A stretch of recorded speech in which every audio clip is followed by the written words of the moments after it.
세상을 살다 보면 참 이상하게도 나를 가장 힘들게 하는 사람이 가장 가까이에 있기도 합니다. 함부로 대하고 무시하고 상처 주는 그 사람. 왜 그럴까요? 그리고 어떻게 하면 그 사람에게서 내가 귀한 존재라는 것을 알게 할 수 있을까요? 오늘은 부처님의 말씀과 경전을 통해 나를 귀하게 여기는 힘을 함께 찾아가 보려 합니다.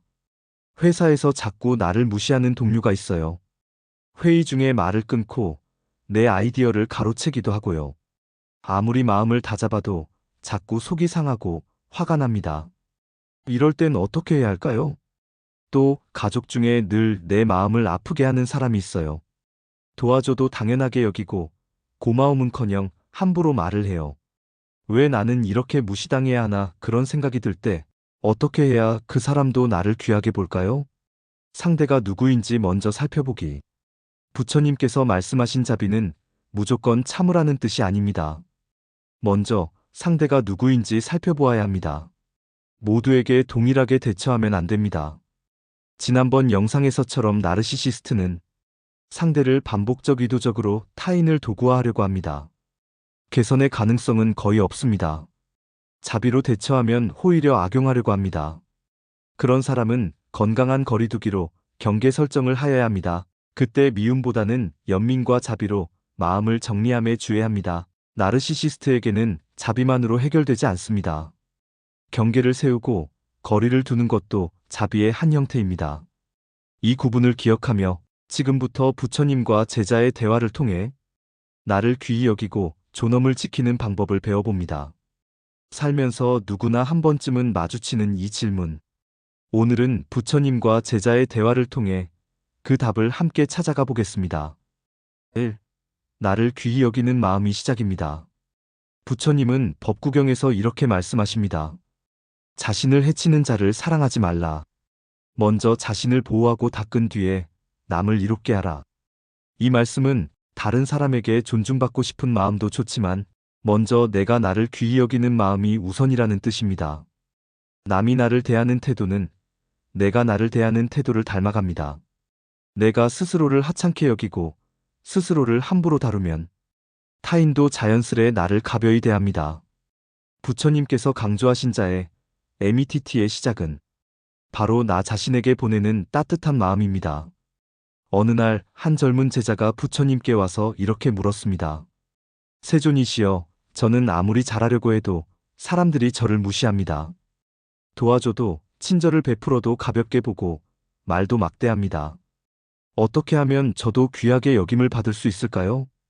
부처님께서는 잠시 미소 지으시며 말씀하셨습니다. 너는 스스로를 어떻게 여기느냐? 사실 저는 제 자신을 그리 중요하게 생각하지 않았습니다. 저는 그저 남을 기쁘게 하려고 제 마음을 늘 뒤로 밀었습니다. 바로 그것이구나. 남이 너를 가볍게 대하는 것은 너 스스로가 너를 가볍게 여겼기 때문이다. 그리고 부처님께서는 법구경의 말씀을 전해주셨습니다. 자신을 해치는 자를 사랑하지 말라. 먼저 자신을 보호하고 닦은 뒤에 남을 이롭게 하라. 먼저 너 자신을 귀히 여겨라. 네가 스스로를 존귀하게 대하면 타인도 그것을 느끼게 될 것이다. 그제서야 제자는 깨달았습니다. 내가 나를 소중히 여기지 않으면 누구도 나를 대신 소중히 여겨주지 않는다는 것을. 구체적 실천편 나에게 함부로 하는 사람에게서 나를 귀하게 여기게 하는 방법. 어느 날 한 제자가 부처님께 이렇게 물었습니다. 세존이시여, 저는 스스로를 귀하게 여기라고 하셨는데 구체적으로 어떻게 해야 할지 모르겠습니다. 그저 마음으로만 나는 소중하다고 되뇌면 되는 건가요? 부처님께서 부드럽게 웃으시며 대답하셨습니다. 말로만 귀히 여기는 것은 바람 같아 쉽게 흩어진다. 행동으로 실천해야 한다. 예를 들어 아침에 거울을 보며 나는 존귀한 존재다라고 한 번씩 말해보아라. 스스로에게 상처 주는 말 나는 안 돼. 나는 못나서 같은 말을 줄이고 대신 나는 할 수 있어. 나는 소중해라는 말을 써보아라. 몸과 마음을 돌보아라.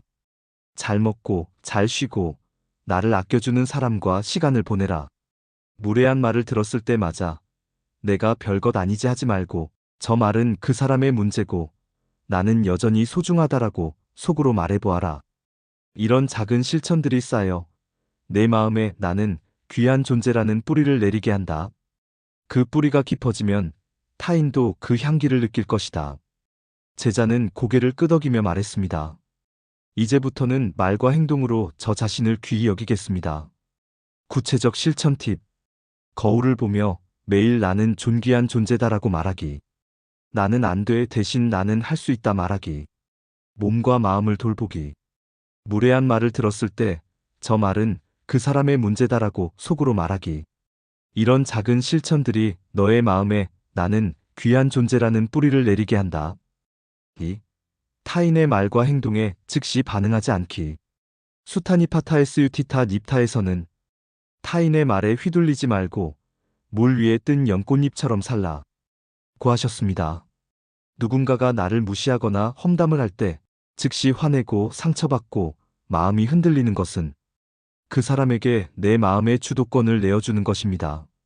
물 위에 뜬 연꽃잎은 빗방울이 떨어져도 젖지 않습니다. 마음의 중심을 지킨 사람은 함부로 하는 말에 휘둘리지 않습니다. 이때 중요한 것은 화를 억지로 참거나 무조건 무시하는 것이 아니라 나는 존엄한 존재다라는 자각으로 상대의 말과 나 자신을 분리해서 바라보는 연습입니다. 2. 타인의 말과 행동에 즉시 반응하지 않기. 또 다른 날 한 제자가 분한 얼굴로 부처님께 달려왔습니다. 세존이시여, 오늘 어떤 사람이 저를 욕하고 비웃었습니다. 저는 참지 못해 바로 큰 소리로 맞받아쳤습니다. 그런데 마음이 더 괴롭습니다. 이럴 땐 어떻게 해야 합니까? 부처님께서는 조용히 연못을 가리키며 말씀하셨습니다. 연못에 돌을 던지면 물결이 일어난다. 하지만 시간이 지나면 물결은 다시 잔잔해진다. 너의 마음도 그러하다. 누군가의 말에 돌처럼 즉시 반응하면 마음은 요동치고 상처를 남긴다. 하지만 억울합니다. 왜 바로 대꾸하면 안 됩니까? 타인의 말에 곧장 휘둘리는 것은 네 마음의 중심을 그 사람에게 내어주는 것이기 때문이다. 물 위에 뜬 연꽃잎처럼 살아라. 빗방울이 떨어져도 젖지 않듯이. 그리고 부처님께서는 수타니파타의 말씀을 들려주셨습니다. 타인의 말에 휘둘리지 말고 물 위에 연꽃잎처럼 살라. 즉시 반응하기보다 숨을 고르고 너의 중심을 확인하라. 그 순간 너는 상대의 말보다 너 자신을 먼저 선택한 것이다. 제자는 한참을 고개를 숙인 채 생각하다 마침내 이제는 제 마음을 먼저 살펴보겠습니다라고 고백했습니다. 2. 타인의 말과 행동에 즉시 반응하지 않기. 그 다음 어떻게 해야 하나요? 또 다른 날 분노를 참지 못해 상처받은 제자가 부처님께 물었습니다. 세존이시여, 누가 저를 무시하는 말을 하면 이제는 바로 화내지 않고 숨을 한번 쉬어보려고 합니다. 그런데 그 다음에는 어떻게 해야 합니까? 마음만 가라앉히면 끝인가요? 부처님께서 조용히 말씀하셨습니다. 숨을 고른 뒤에는 그 말이 진실인지 살펴라. 그리고 그 말이 진실이라면 겸손히 배우고 진실이 아니라면 연꽃잎처럼 흘려보내라.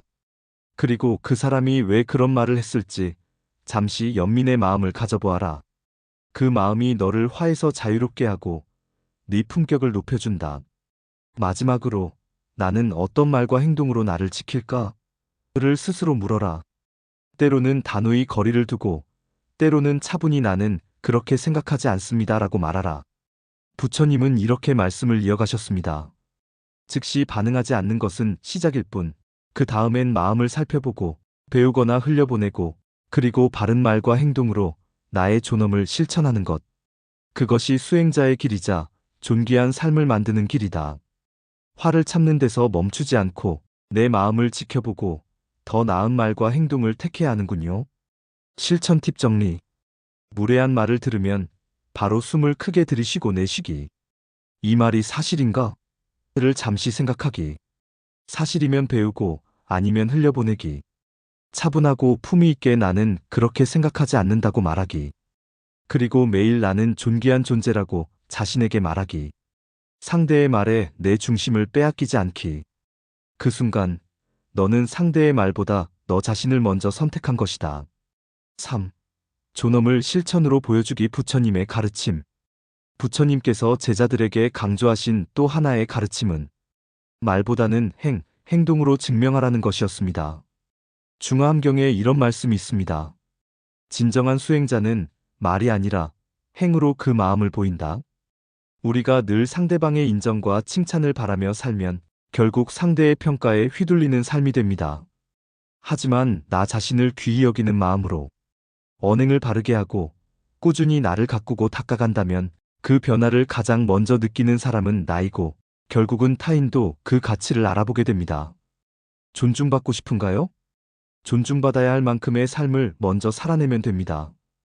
어느 날 한 제자가 부처님께 이렇게 물었습니다. 세존이시여, 저는 이제 저 자신을 귀히 여기려고 합니다. 그런데 여전히 사람들은 저를 가볍게 대하고 무시합니다. 어떻게 해야 그들이 진정으로 저를 존중하게 될까요? 부처님께서 조용히 말씀하셨습니다. 너는 존중받고 싶은가? 그렇습니다. 그렇다면 존중받을 만큼의 삶을 먼저 살아라. 제자는 잠시 멈칫하며 되물었습니다. 그럼 구체적으로 어떻게 살아야 합니까? 부처님께서 말씀하셨습니다. 말보다 행동으로 너의 마음을 보여라. 약속을 지키고, 남을 험담하지 않고, 맡은 일을 성실히 하고, 너 자신을 꾸준히 닦아라.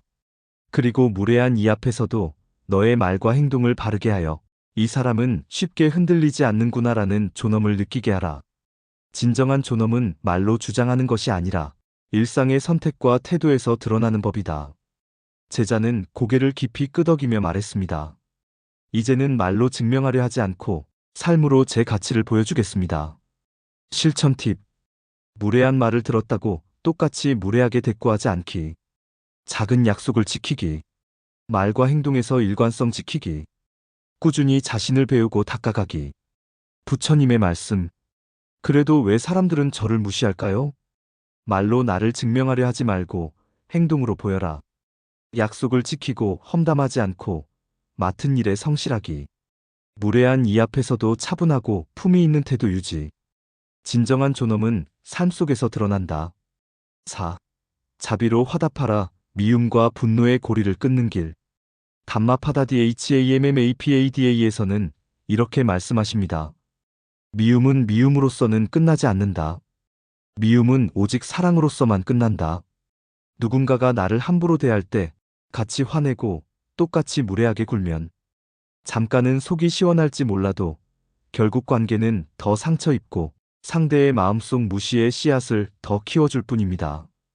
반대로 나는 나를 귀히 여기는 사람이다라는 의식으로 상대를 함부로 대하지 않고 차분히 말하고 행동한다면 그 사람은 언젠가 나의 흔들림 없는 존엄을 느끼게 됩니다. 그리고 그 순간 나를 향한 무시는 점점 힘을 잃게 됩니다. 며칠 뒤 제자가 다시 찾아왔습니다.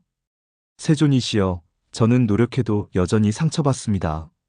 왜 저를 무시하고 험담하는 사람을 자비롭게 대해야 합니까? 너무 억울합니다.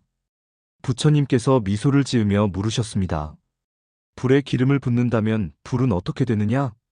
더 크게 타오릅니다. 그렇다. 하지만 물을 부으면 불은 꺼진다.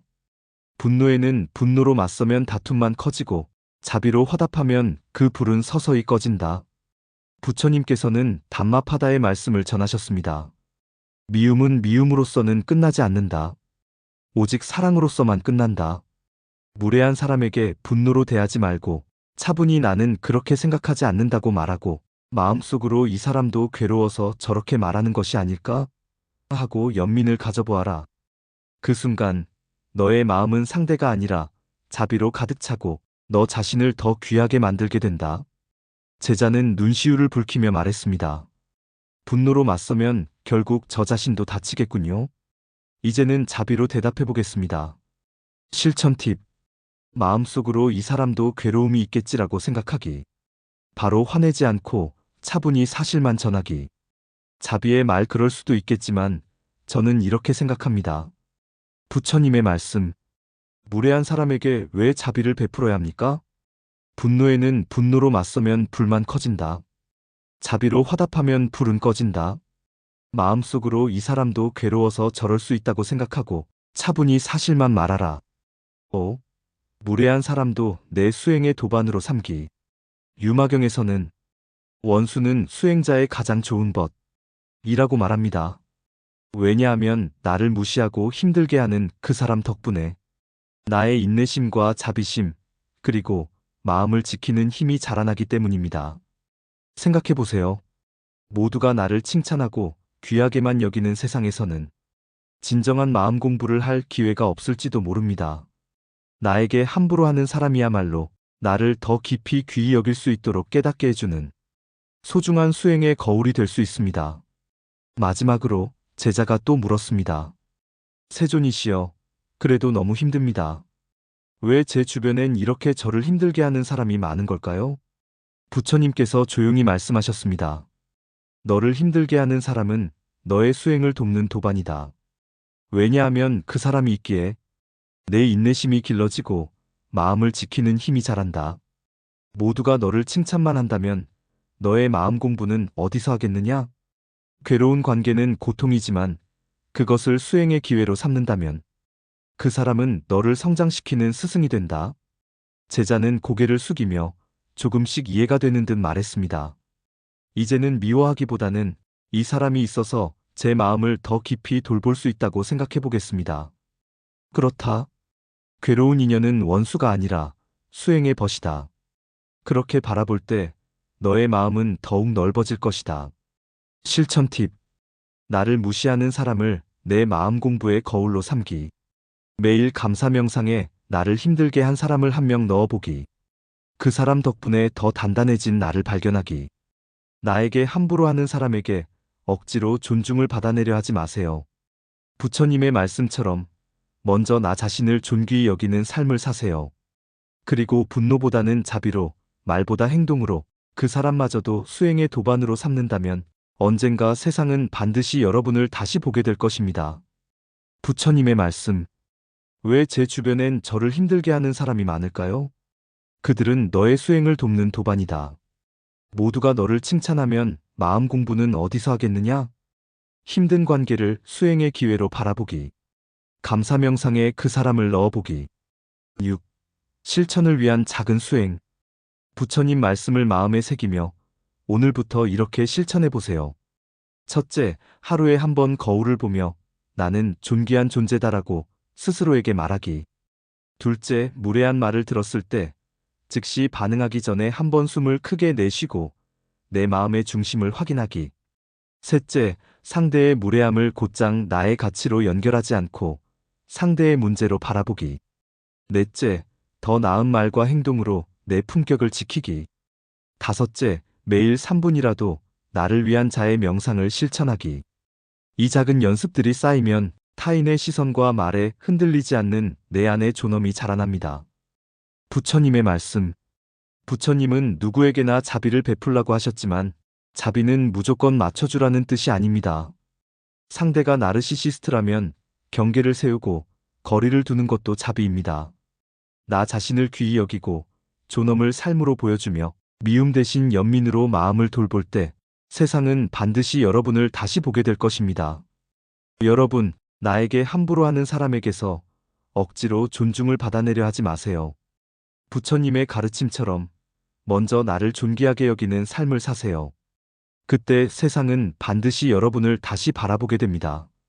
존엄은 타인이 주는 것이 아니라 내 마음에서 길러내는 것임을 잊지 마세요. 오늘 이 영상이 여러분 마음속 존엄의 씨앗을 키우는 작은 빛이 되길 바랍니다. 구독, 좋아요, 알림 설정으로 부처님의 지혜를 더 자주 만나보세요. 댓글로 오늘부터 나를 존귀히 여기겠습니다 라고 다짐을 남겨보셔도 좋겠습니다. 감사합니다.